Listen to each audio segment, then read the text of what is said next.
सुप्रभात बच्चों, आज हम कक्षा छठी के लिए जो हमारा उप विषय है वचन, उसका अध्ययन करेंगे। वचन होता क्या है, वचन की परिभाषा क्या है। इसे कहते हैं शब्दों के जिस रूप से किसी व्यक्ति, वस्तु आदि का एक या अनेक होने का बोध हो, उसे वचन कहा जाता है। यानी जिन शब्दों से हमें किसी व्यक्ति या वस्तु के एक या अनेक होने का पता चलता है, यानी संख्या का पता चलता है। वचन को इंग्लिश में नंबर बोलते हैं, संख्या बोलते हैं। यानी एक या अनेक होने का बोध हो, उसे वचन कहा जाता है। अब वचन के भेद करेंगे। वचन के दो भेद होते हैं, एक वचन और बहुवचन। एक वचन की परिभाषा शब्द के जिस रूप से किसी व्यक्ति या वस्तु आदि के एक होने का पता चले, उसे एक वचन कहते हैं। जैसे लड़का, पुस्तक, नदी। यानी यहाँ लड़का एक लड़के के बारे में बता रहा है, पुस्तक एक पुस्तक, नदी एक नदी। तो जहाँ किसी व्यक्ति, वस्तु आदि के एक होने का पता चले, वहाँ उसे एक वचन कहते हैं। अब बहुवचन, जैसे बहु, इसका मीनिंग होता है बहुत सारा। शब्दों के जिस रूप से किसी व्यक्ति, वस्तु आदि के अनेक होने का पता चले, यानी अनेक होने का, बहुत ज्यादा संख्या में होने का पता चले, उसे बहुवचन कहते हैं। जैसे यहाँ पर ये था लड़का, लड़का एक लड़के के लिए, यहाँ इसका बहुवचन बन गया लड़के। पुस्तक, पुस्तकें। नदी, नदियां। जब एक नदी की बात हो रही है तो वो नदी ही होगा, और जब बहुत सारी नदियों की बात हो रही है तो वहां नदी का नदियां। अब हम करेंगे कि इसकी पहचान कैसे होती है। बहुत सारे बच्चों को ये दिक्कत होती है कि एक वचन और को से बहुवचन बनाने में बहुत दिक्कत होती है, उसको पहचानने में दिक्कत होती है। इसको हम दो प्रकार से पहचान सकते हैं। पहला है पहचान, कैसे करेंगे? संज्ञा या सर्वनाम शब्दों द्वारा। अब जैसे एक वचन में, यहाँ पर हम एक वचन लिख देते हैं, यहाँ पर बहुवचन। एक सेंटेंस देख लीजिए, वह जाता है। वह जाता है मतलब किसी एक व्यक्ति के लिए प्रयोग किया जा रहा है कि वह जाता है। जब हम इसको बहुवचन में बदलेंगे तो उसका बनेगा वे जाते हैं। यहाँ पर हैं बहुवचन में है, ये है एक वचन के लिए प्रयोग की जाती है, और है पर अंक की बिंदी जहां पर आ जाती है वो बहुवचन के लिए प्रयोग की जाती है। तो वह का क्या बन गया? वे जाते हैं। दूसरा देखो, बच्चा खेल रहा था। बच्चा खेल रहा था, एक बच्चे की बात हो रही है कि बच्चा खेल रहा था। इसको हम बहुवचन में बदलेंगे, बच्चे खेल रहे थे। यहाँ बहुत सारे बच्चों की बात हो रही है, ये बहुवचन में बदलने से बच्चा का क्या बन जाएगा? बच्चे। तीसरा है उसने खाना खा लिया। उसने यानी किसी एक व्यक्ति के लिए बोलेगा, उसने खाना खा लिया। अब इसको बहुवचन में उन्होंने खाना खा लिया। तो एक वचन में उसने और बहुवचन में उसने का क्या बना? उन्होंने। उन्होंने खाना खा लिया। तो एक वचन से बहुवचन में बदलने से ऐसे उनका रूप बदल जाता है, जो संज्ञा और सर्वनाम में आते हैं। अब है दूसरा, क्रिया के रूप द्वारा। क्रिया के रूप उजवाड़ा। पहचान कैसे होगी? जैसे फूल सुंदर है, फूल सुंदर है, तो है क्या है? यहाँ क्रिया है। तो जब हम इसको फूल का फूलों नहीं बनता या फूले नहीं बनता, ये ऐसे ही रहता है। इसका बहुवचन बनाने पर क्या बनेगा? फूल सुंदर हैं। यानी बहुत सारे फूलों की जब बात हो रही है तो फूल सुंदर हैं, तो हैं का प्रयोग यहाँ पर किया जाएगा बहुवचन में। ये एक फूल की बात हो रही है कि फूल सुंदर है, और यहाँ फूल सुंदर हैं, ये बहुवचन में आ जाएगा। दूसरा देखना, चोर पकड़ा गया। एक चोर की बात हो रही है कि एक चोर पकड़ा गया, यानी चोर पकड़ा गया। उसके बाद ये नहीं बदलेगा बहुवचन में, बल्कि क्रिया बदल जाएगी। चोर पकड़े गए, यानी गया का क्या बन गया? गए। ये एक वचन के लिए प्रयोग किया गया है और ये बहुवचन के लिए, यानी इनकी क्रिया बदल जाती है, ना कि जिसको हम बदल रहे। यहाँ पर एज इट इज ही रहता। फूल और चोर को हम नहीं बदल सकते। चोर का चोरों नहीं हो जाता, फूल का फूलों नहीं हो जाता।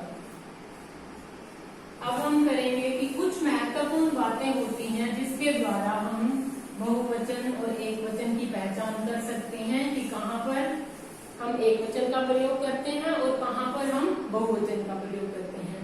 पहला है आदर व सम्मान प्रकट करने के लिए,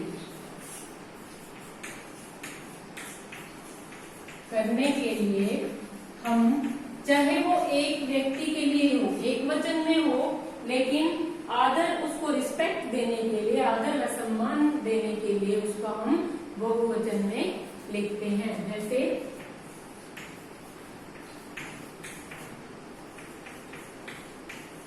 गुरुजी आ रहे हैं, रहे हैं।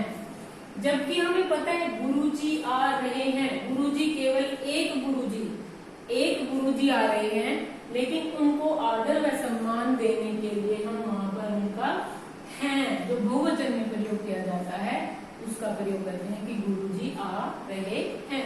दूसरा देखो, पापा जी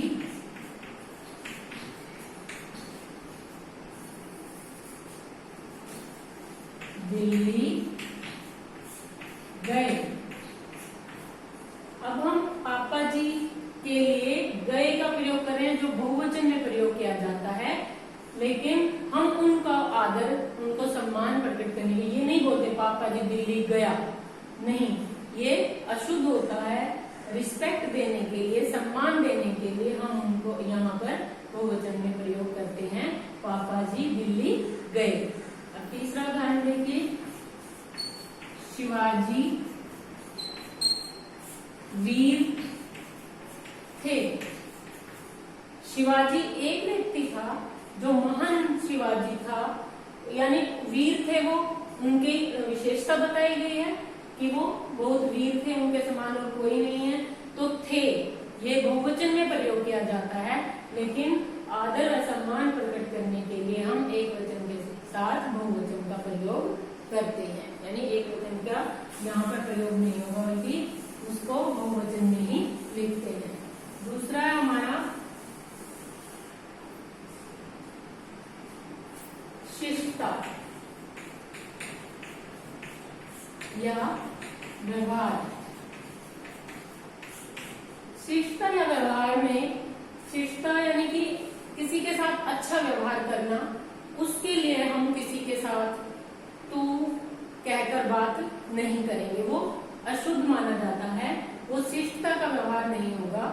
तू की जगह पर जहां हम तुम या आप का प्रयोग करते हैं, चाहे वो हमारे से छोटा हो, फिर भी हम उसको आप या तुम कहकर बुलाएंगे। अब जैसे मयंक, तुम अभी तक नहीं गए, यानी मयंक कोई लड़का है उसको हम तू नहीं कहेंगे, मयंक तुम अभी तक नहीं गए। दूसरा देखो, बेटा आपके पिताजी किधर गए, यानी किसी बच्चे को पूछ रहे हैं कि आपके पिताजी किधर गए। ये यहाँ पर उनकी शिष्टता या व्यवहार प्रकट हो रहा है कि किसी अपने से छोटे को या जिसको हम पहचानते नहीं है उसको तू कहकर बात नहीं करेंगे, बल्कि उसकी जगह पर तुम या आपका प्रयोग करेंगे, चाहे वो एक ही व्यक्ति क्यों ना हो।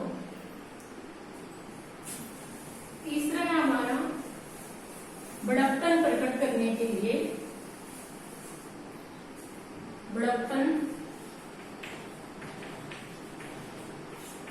यानी किसी छोटे व्यक्ति के लिए, किसी बच्चे के लिए बड़ा कोई व्यक्ति होता है, वो अपने आप को बड़ा दिखाने के लिए, उस पर बड़प्पन प्रकट करने के लिए इन शब्दों का प्रयोग करता है। जैसे हम का प्रयोग करता है, तो अपने लिए मैं की जगह, मतलब वो मैं का प्रयोग अपने लिए नहीं करता, बल्कि उसकी जगह पर हम का प्रयोग करते हैं। ऐसे ही क्षेत्रीयता होता है, क्षेत्रीयता के तौर पर भी हम ये जानते हैं कि कुछ क्षेत्र होते हैं जैसे लखनऊ और बिहार के क्षेत्र हैं, उनमें मैं की जगह पर अपने लिए, अपने आप के लिए हम का प्रयोग किया जाता है। अब जैसे किसी व्यक्ति के बारे में हम बात कर रहे हैं, कोई अपने बारे में बता रहा है कि वो ये नहीं कहेगा कि मैंने खाना खा लिया, बल्कि ये कहेगा हमने खाना खा लिया।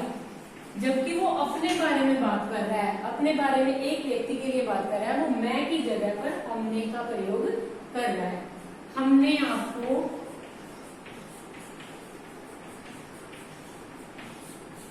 पहले ही सूचित कर दिया था। या फिर ऐसे भी हो सकता है, बेटा आज हम आपको स्कूल छोड़ने जाएंगे, यानी पिताजी अपने बच्चे कह रहे हैं बेटा आज हम आपको स्कूल छोड़ने जाएंगे। तो मैं की जगह पर हम का प्रयोग किया जाता है, यानी बड़प्पन प्रकट करने के लिए। फिर आगे है हमारा संबंध, रिलेशन। संबंध यानी जैसे दादा, चाचा, नाना, मामा आदि। अब हम उनके साथ जब बात करते हैं तो उसमें एक वचन या बहुवचन नहीं माना जाता, बल्कि वो दोनों में समान रहता है। अब जैसे मामा जी आपसे मुझे बात करनी है।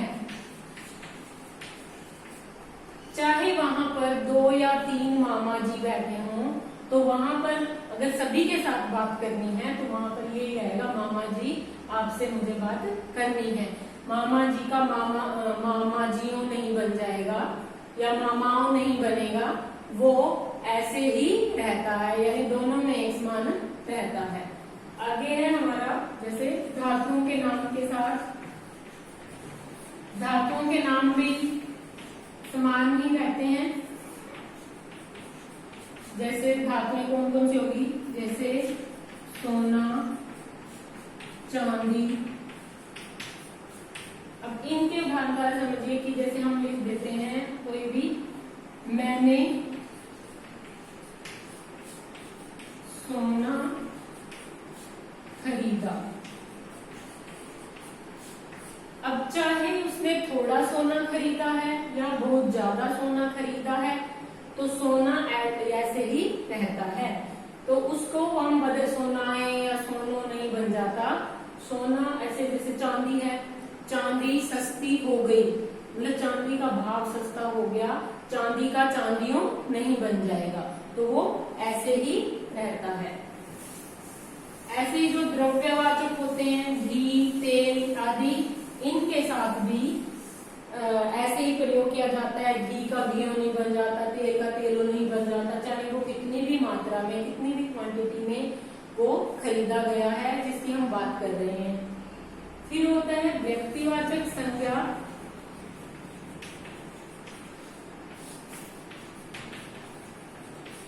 या भाववाचक संज्ञा।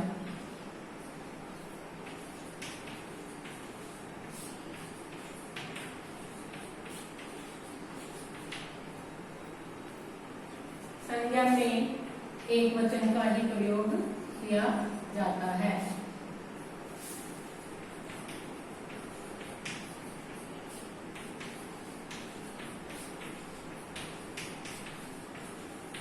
जैसे सरला 5वीं कक्षा में पढ़ती है। तो सरला यहाँ क्या है, पर्टिकुलर नेम है, व्यक्तिवाचक संज्ञा, तो वो क्या है, सरला 5वीं कक्षा में पढ़ती है, ये एक वचन में ही प्रयोग होगा। दूसरा, सत्य की हमेशा जीत होती है। सत्य क्या है, भाववाचक संज्ञा, तो सत्य की हमेशा जीत होती है, तो ये भी एक वचन में ही प्रयोग किया जाता है। धन्यवाद।